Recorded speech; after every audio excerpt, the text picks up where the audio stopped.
Christmas is a chance to go back to how it was before, and also a guarantee that the dogs will never dig in that part of the garden, obviously. Right, so what you just heard in the intro was the thing that I played for the album that I played on Mark Kelly's Marathon, and that was from the tune Puppet. I was asked to play on this album, and I think you can hear Steve Rothery playing on this as well. Most of the other lead parts are him. I wrote the little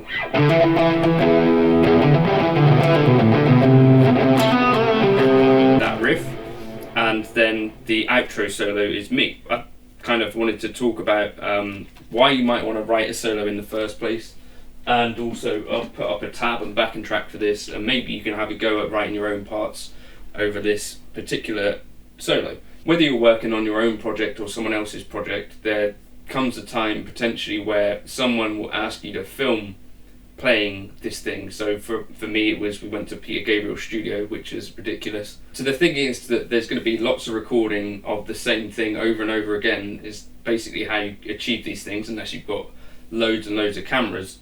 And so if I was improvising a take every time, then whoever's got to assemble that footage in the end is going to struggle to find me playing any footage that's actually usable, because I'll be playing different things every time compared to what's actually been recorded. That's one reason that you might want to write a solo, just the practical considerations that one day you might have to film it. The other thing is that I think sometimes having a prepared solo is a good idea for a few reasons. So one, you might get nervous, and I don't know, if you're not experienced in this sort of thing, like I'm not, then good ideas can go straight out of the window, and bad ideas can flow. Ideas could come out kind of incomplete and just not really sounding very good, and you might be kind of committing this thing to tape. People are going to be recording potentially, or you might be in a live performance and there's people in the audience filming.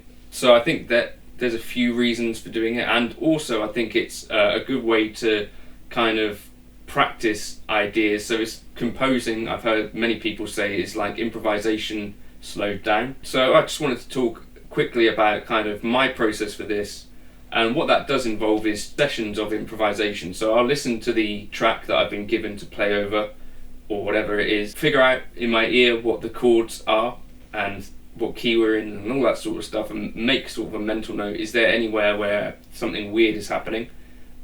So kind of do that harmonic analysis stuff that I do all the time in jazz, but in other genres as well. So this particular progression, we're in F major, goes from F, maybe I'll just use a clean tone for now. So yeah, we're moving from F major to A minor, to E flat, so that's outside of F major, back to B flat, which is the 4 of F major, same again, and then I think I've used the C minor here, which can replace the E flat, coming from the same place though, to the B flat, to the 2, G minor, to the C,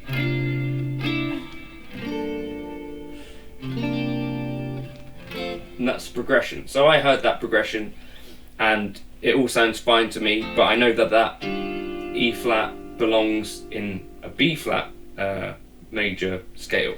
So in terms of using scales to improvise over it, if I'm thinking like that, I'm going to be thinking, okay, I'm in F major for the majority of it, but over this E flat, I'm going to need to treat that as if I'm playing in B flat major. Or you could think about it from a chord tone point of view, and you could say, well, for that part there, I need to kind of be targeting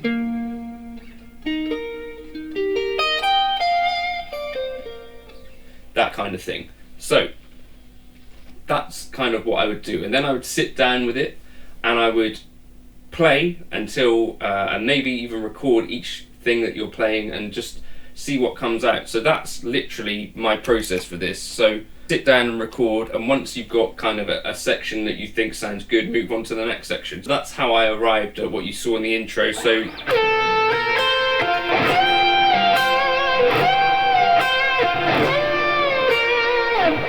it's just something that I kind of played and heard and thought, okay, that sounds like something that I think Mark is going to like. Does it sound like a melody? Does it sound memorable? And I think also he said, think Brian May. So I was thinking, well, does that sound like something that Brian May would play? Sort of, yes. So for me that's a good thing. And then also another kind of touchstone for me on this stuff, if you listen to John Petrucci, he does things like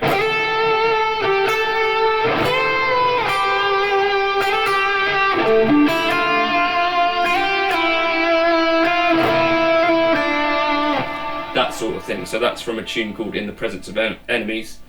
And so I think John Petrucci's really good for this kind of stuff as well. Maybe check out solos like The Spirit Carries On, like the very start of that. To me sounds like it's quite carefully sort of planned and stuff.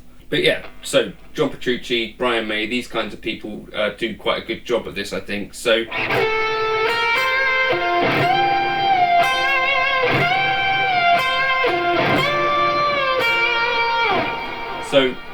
you're not necessarily thinking about the chords underneath. In this case, I'm thinking of a melody and trying to do a thing that could be played by any instrument or sung, but it's kind of got that soaring thing going on. So how I'm actually playing it, I've got a big slide,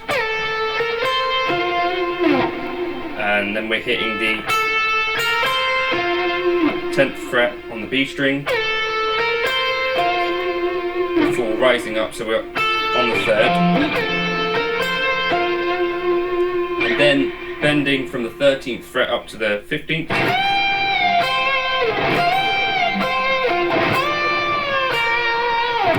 So just slowly again.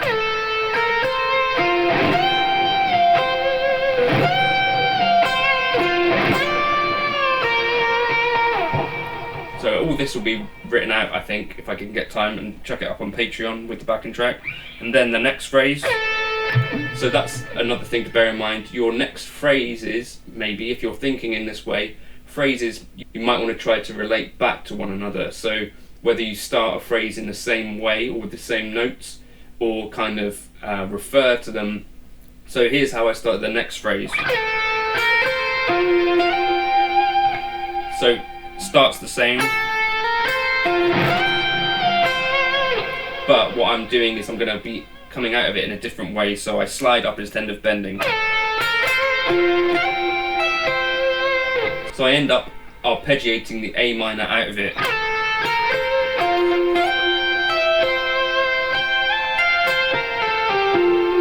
And then I'm doing this arpeggio thing, which is hitting that B flat.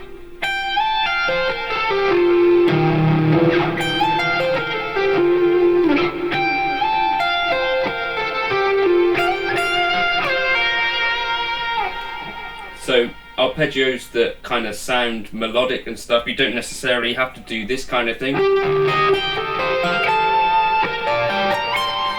You could just do an arpeggio which sounds kind of melodic. It doesn't necessarily have to be referring to what's happening underneath. So that's happening over an E flat.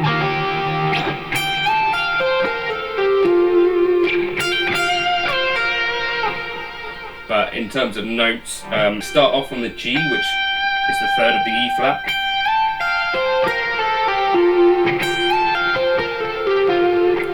But we're really kind of referring around an F major arpeggio.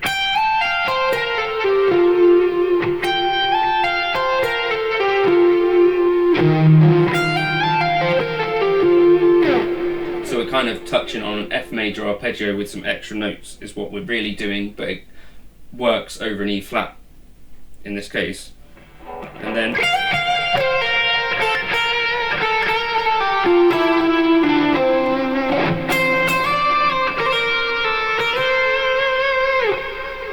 kind of you're going to have to connect up phrases. It doesn't all have to be referring to one another. You want to kind of just try and connect things up in some ways, and you know, I think don't try and overthink making everything move in a sequential way or referring to each other. I think that can get a bit fatiguing. So do let the kind of solo move kind of naturally. So improvisation is a good way to get that feel. So after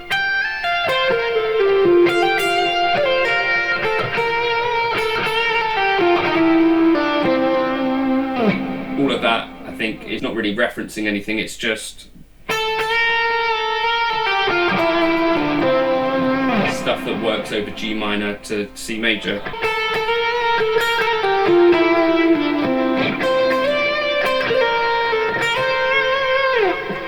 And so then the next thing that I do is like a little bit of a quicker run into the first beat of the next phrase. So this is kind of the very midpoint of the solo. And so I think that's a good idea to kind of mark the midpoint of a solo with something. And also this is a point where I sort of break away from that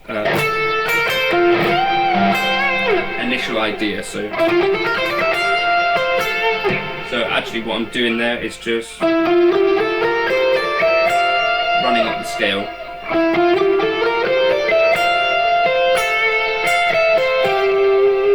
So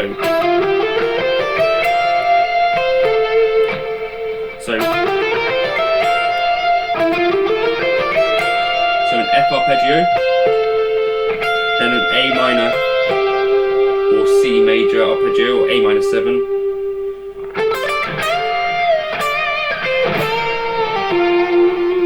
So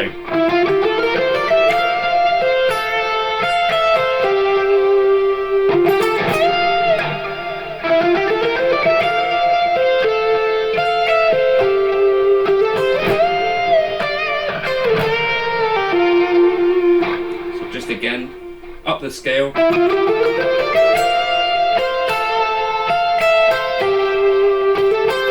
And then a bend up from the E flat because we're hitting an E flat, remember?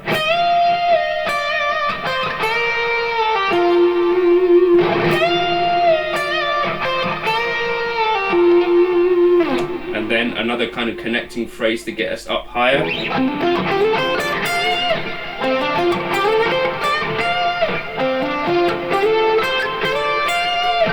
Kind of pentatonic but moving up boxes.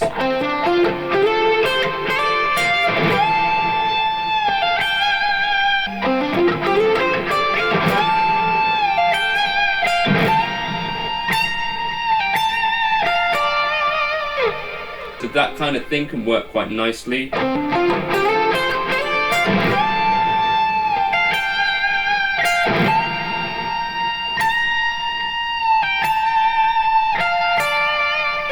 And then another run.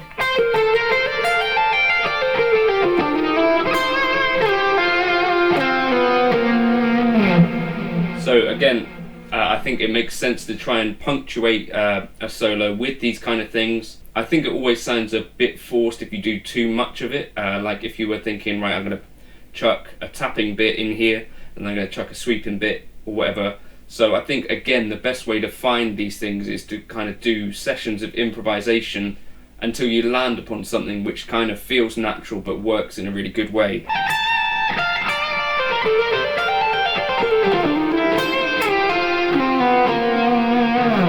So just again,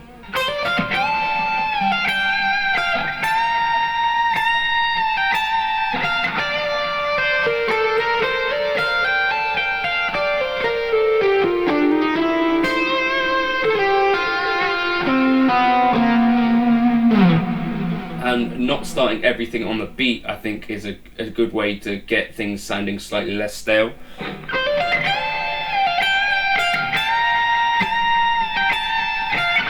So this anticipates the beat.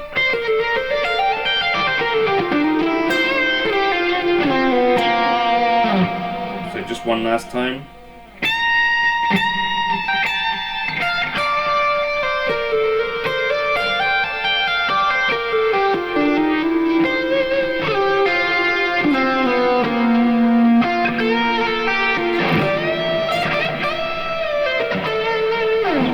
So that's the part of the solo that I kind of have learnt from the record, and so the session recording that solo, I recorded I think probably 4 or 5 different bits and pieces so that Mark could choose from them, and that was in the end what he selected. And then he also, because it goes round again, he used another solo that I put together, and I think that I actually played live, which was another take.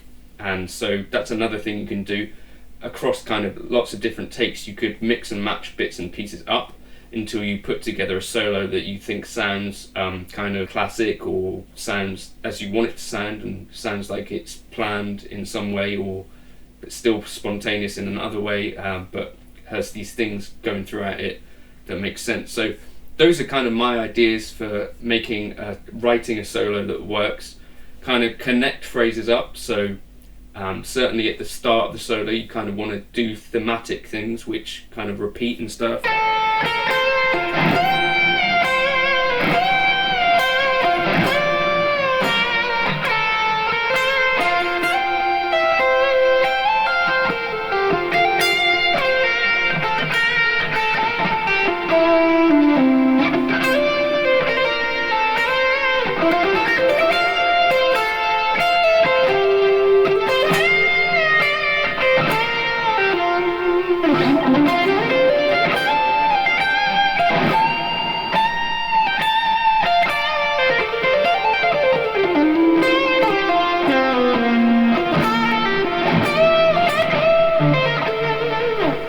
Something like that anyway.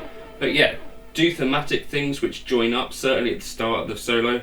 Maybe think about trying to create like a moment in the song which could be played by like a horn or anything, like something that you might see in a film, or something that a violin might play, and that maybe might stop you from going into a classic guitar-y shred mode.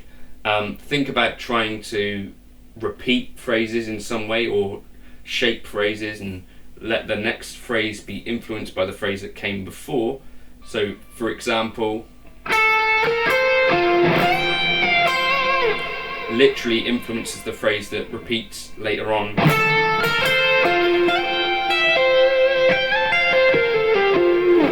So that's kind of like a little way that you can make it sound like there's intent in your solo and that sort of thing. And then little pockets of faster bits of phrasing I think can help maintain interest. Certainly one thing that John Petrucci does really, really, really well. But also try not to start everything in chunks and everything on the beat. And I think that's also what the improvisation part of, chopping together lots of different takes can help, because then hopefully you're not just going to have these runs which all start on beat one, or these kind of disconnected phrases that sound a little bit forced. So those are just my ideas. I'll put this backing track up on Patreon. I'm going to write this solo out as well, just because it was one that I'd written and it's actually on a record now, so I thought maybe it's something worth covering. If there's any other tunes on the album or bits and pieces that you want me to look at, because basically this was the process for that entire thing, because I knew that I wanted them to be solos that weren't just fully improvised. Given that they're on record forever, I wanted them to sort of mean something in a way, and I also knew that Mark was looking for something a little bit different to potentially kind of the jazzy fusion stuff that I am comfortable doing, and looking for something maybe that has got a bit more significance to it and maybe a little bit more leaning towards the melodic Brian May, all those certain moments of John Petrucci things. So that was what I was thinking, or Eric Johnson as well, and that's how I put together these solos. So if you did want me to look at any other bits on the album, then do leave a comment and say so, and I can do that. Thank you for stopping by, and if you want to like and subscribe if you like this sort of video, you could do. Cheers.